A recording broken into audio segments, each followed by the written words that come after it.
अजीम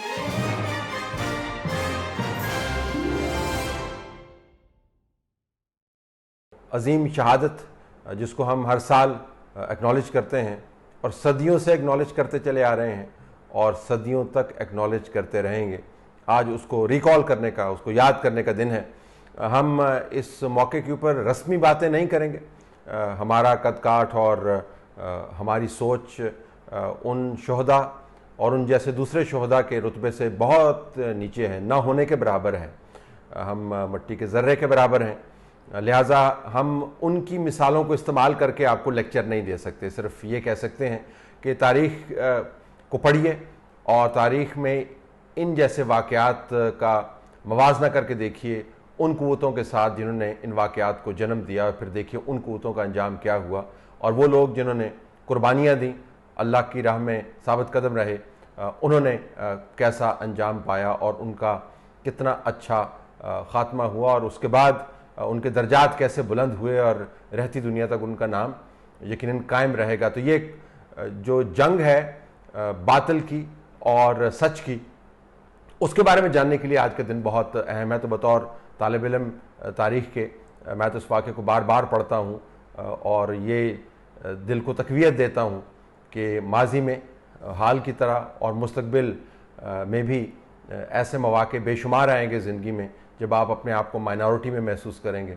लेकिन असल में आप हक़ पे होंगे और इसी के अंदर आपकी फ़तह होगी। अब आइए ख़बरों की तरफ। बड़ी ख़बरें ये हैं कि पाकिस्तान भर के अंदर पुलिस तैनात की गई है और सिक्योरिटी के इंतज़ामात सख्त किए गए हैं कि आज का दिन बखैर आफ़ियत गुज़रे। लिहाजा पुलिस के ऊपर आज मुस्बत किस्म का फोकस है। लेकिन पुलिस के हवाले से जो पाकिस्तान के अंदर जो सबसे बड़ा सूबा है पंजाब, पिछले कई दिनों से मनफी ख़बरें बन रही हैं। कल मैंने एक ज़िक्र किया चंद ख़बरों का जिसके अंदर तशद्दुद का अंसर हावी था और पाकिस्तान के अंदर थानों के कल्चर की तब्दीली का नारा वही अंजाम पा रहा है जो दूसरे तब्दीली के नारों का अंजाम हुआ, यानी हालात मज़ीद ख़राब हो रहे हैं।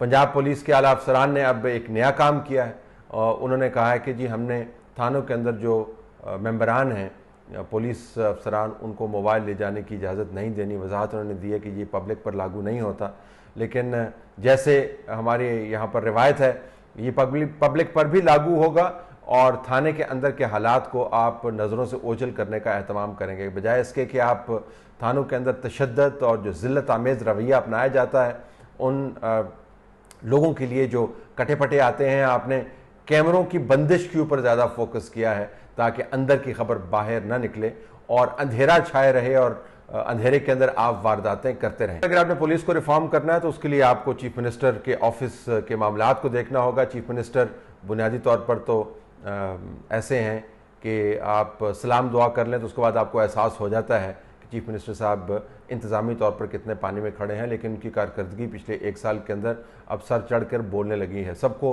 कराची के कचरे का तो ख्याल है, लेकिन पंजाब के अंदर जो सियासी कचरा फैलाया गया है उसकी सफाई का ख्याल किसी को नहीं है और वो कचरा अब ऐसा बढ़ गया है कि हर गली कूची के अंदर से तफन की बू आती है।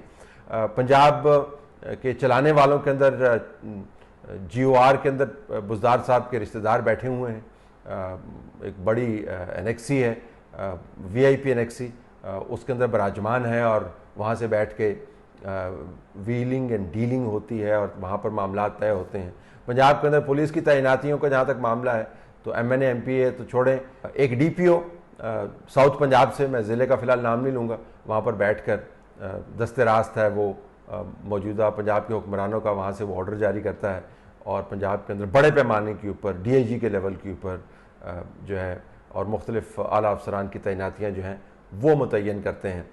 पंजाब के अंदर बुज़दार ख़ानदान कैसे हुकूमत चला रहा है ये उन हलकों की नज़रों से पोशीदा नहीं होगा जिन्होंने बुज़दार की हुमायत की और जिनके डांडे इस्लामाबाद से मिलते हैं। अखबारात के अंदर और सोशल मीडिया के अंदर इसी वजह से अब आपको बुज़दार साहब की तब्दीली की ख़बरों में बढ़ोतरी नज़र आ रही है, लेकिन बुज़दार साहब तब्दील नहीं होंगे क्योंकि बुज़दार साहब की जो सिफारिश है वो इस्लामाबाद के अंदर बनी गला से आई और अगर बनी गला की सिफारिश है तो फिर इसका मतलब है कि घर जो है वज़ीर आज़म का वो जुड़ा हुआ है बुज़दार साहब की कुर्सी के साथ।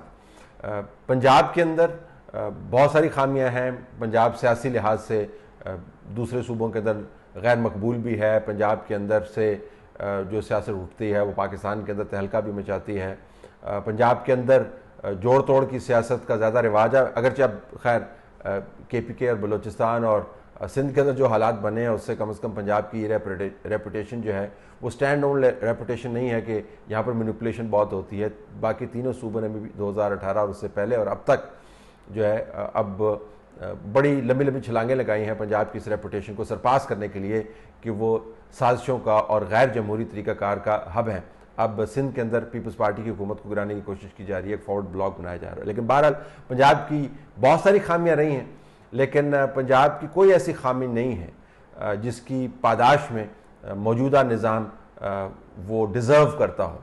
यानी बुज़दार साहब जो हैं पंजाब की तमाम तर तारीख़ी खामियों के बावजूद पंजाब उसको डिज़र्व नहीं करता। पंजाब के अंदर इससे बेहतर लोग मौजूद हैं। क्या बुज़दार साहब जाएंगे या रहेंगे, इसके ऊपर एक बहुत बड़ा सवालिया निशान है। उस सवालिया निशान का ताल्लुक उस मुर्शिद से नहीं है जो बुज़दार साहब ने अपनाया हुआ है और जो मुर्शिद मादी तौर पर भी बुज़दार साहब की हुकूमत से बहुत मुस्तफ़ीद हो रहे हैं। उसका ताल्लुक इमरान खान साहब के कानों में सरगोशियाँ करने वाले वो लोग हैं जिन्होंने उनको बता दिया है कि अगर पंजाब के अंदर कोई कारआमद और कारकर्दगी करने वाला चीफ मिनिस्टर आ गया तो उस चीफ मिनिस्टर की कारकर्दगी के पेश नज़र आपकी हुकूमत मरकज़ के अंदर कायम नहीं रह सकेगी, क्योंकि कंट्रास्ट हो जाएगा। आपने तो वही काम करना है जो हमने करना है, यानी ना होने के बराबर है। अगर आप इस्लामाबाद की गलियों में आजकल आएँ तो अविश में आपको विजुअल्स दिखा सकता, बल्कि मुझे दिखाने भी चाहिए, कल हो सकता है हम बाज़ जगहों के विजुअल्स आपको दिखाएं। कचरा उठाने का बंदोबस्त नहीं है। ये एक मॉडल सिटी है, यहाँ पर पिछले एक साल के अंदर ये बहस चल रही है कि कचरा किसने उठाना है। 7-7 दिन जो है पौश इलाकों के अंदर से कचरा नहीं उठाया जाता। तो इस्लामाबाद के अंदर जो हुक्मरानी के अंदाज है वो तो तब्दील होने नहीं। पंजाब के अंदर से अगर आपको बहुत ही अच्छी कारकर्दगी वाला या अगर औसत कारकर्दगी वाला बंदा भी मिल गया तो फिर तमाम नज़रें उसके ऊपर हो जाएंगी और लोग ये समझेंगे कि अगर वो पंजाब चला सकता है तो मरकज़ भी चला सकता है। तो इस अदम तहफ़्फ़ुज़ के पेश नज़र पंजाब के अंदर आपने ऐसा निज़ाम रखना है जिसको सिर्फ बुज़दार साहब जैसे लोग ही हेड कर सकें। क्या ये वायबल है या नहीं है? पंजाब के अंदर जो तलातुम है, बदइंतज़ामी का जो तूफ़ान है, एक करप्शन लेडन सिस्टम का, इनकॉम्पिटेंस का, वो मुल्क को ले डूबेगा। लेकिन हम पंजाब को तब्दील सिर्फ इस वजह से ना करें कि उससे मरकज़ के अंदर जो है वो इनसिक्योरिटी फैलती है। ये एक इंतहाई अहमकाना किस्म का रवैया है। हमने पंजाब को दुरुस्त नहीं करना, क्योंकि उससे मरकज़ के अंदर इनसिक्योरिटी फैलेगी और मरकज़ में इनसिक्योरिटी फैलेगी तो वो तमाम निज़ाम धड़ाम से गिर जाएगा, जिसको इतनी मुश्किल के साथ और अब मुशक्क़त के साथ हमने कंधों पर उठाया हुआ है। इस तमाम तगदो के अंदर पाकिस्तान का बेशक बेड़ा गर्क हो जाए, जो पंजाब के इंडिकेटर्स हैं वो नेशनल इंडिकेटर्स को इम्पैक्ट करते हैं। पंजाब की बदइंतज़ामी है वो कंटीजियन की तरह हर तरफ फैल जाती है। और इसी तरीके से अगर पंजाब को आप बतौर मिसाल कन्वर्ट कर दें, उससे अच्छे निज़ाम की